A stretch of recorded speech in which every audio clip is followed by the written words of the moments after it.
गलवान का तनाव, बंद व्यापार, टूटे रिश्ते, सब भूल जाइए, क्योंकि अब कहानी में आया है सबसे बड़ा ट्विस्ट। भारत और चीन ने मिला लिया है हाथ, एक ऐसी डील जिससे अमेरिका के होश उड़ गए हैं। क्या है ये पूरा मामला? तियानजिन में ऐसा क्या हुआ कि दुनिया की जियोपॉलिटिक्स में भूचाल आ गया? जानेंगे सब कुछ, बस बने रहिए हमारे साथ। नमस्कार, मैं हूं सिद्धार्थ प्रकाश।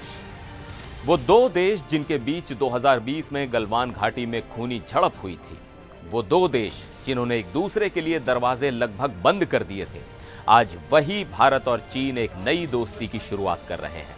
प्रधानमंत्री नरेंद्र मोदी और चीन के राष्ट्रपति शी जिनपिंग के बीच तियानजिन में एक ऐतिहासिक मीटिंग हुई और इस मीटिंग से जो कई बड़ी बातें निकल कर सामने आई हैं, वो न सिर्फ चौंकाने वाली हैं बल्कि ये भी बताती हैं कि दुनिया का पावर बैलेंस कैसे बदल रहा है।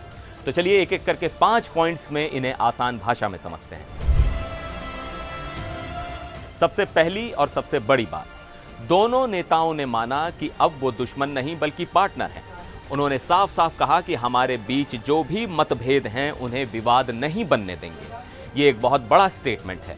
याद कीजिए गलवान के बाद का माहौल, ऐसा लग रहा था कि दोनों देश कभी एक टेबल पर नहीं बैठेंगे, लेकिन रूस में हुई पिछली मीटिंग के बाद से जो सुधार शुरू हुआ था, तियानजिन मीटिंग ने उस पर पक्की मुहर लगा दी है। अब बात करते हैं उस फायदे की जो सीधा आप और हम जैसे आम लोगों को होने वाला है। मीटिंग में दो बड़ी घोषणाएं हुई। पहली, भारत और चीन के बीच डायरेक्ट फ्लाइट्स फिर से शुरू होंगी। जी हां, कोरोना के टाइम से जो सीधी उड़ानें बंद थीं वो अब दोबारा चालू होंगी। अब हांगकांग या सिंगापुर होकर जाने का झंझट खत्म। और दूसरी, कैलाश मानसरोवर यात्रा और टूरिस्ट वीजा को लेकर भी अच्छी खबर है। यात्रा पहले ही शुरू हो चुकी है और भारत ने पिछले महीने चीनी नागरिकों को टूरिस्ट वीजा देना भी शुरू कर दिया था। इस मीटिंग ने इन कदमों को और भी मजबूती दी है। मतलब लोगों का आना जाना अब और आसान हो जाएगा। अब आते हैं सबसे संवेदनशील मुद्दे पर, बॉर्डर। मीटिंग में दोनों नेताओं ने माना कि बॉर्डर से सेनाओं के पीछे हटने यानी डिसएंगेजमेंट की वजह से शांति आई है।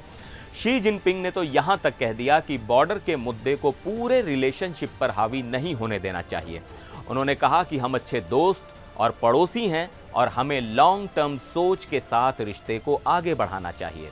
और इतना ही नहीं, पीएम मोदी ने एक बहुत बड़ी बात कही।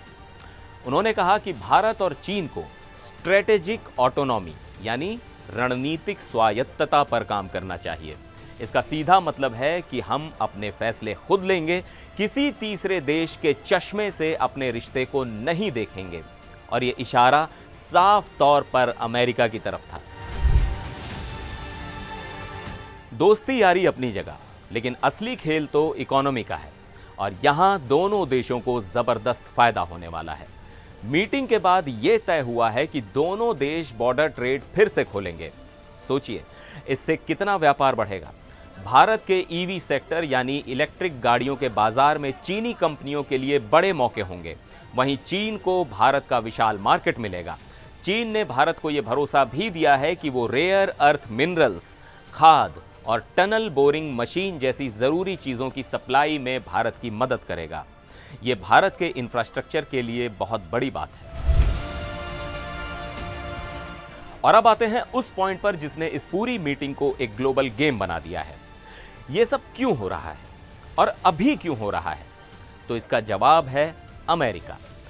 अमेरिका के राष्ट्रपति ट्रंप ने कई देशों पर भारी भरकम टैरिफ लगा दिए हैं, जिससे भारत के रिश्ते भी अमेरिका से थोड़े बिगड़े।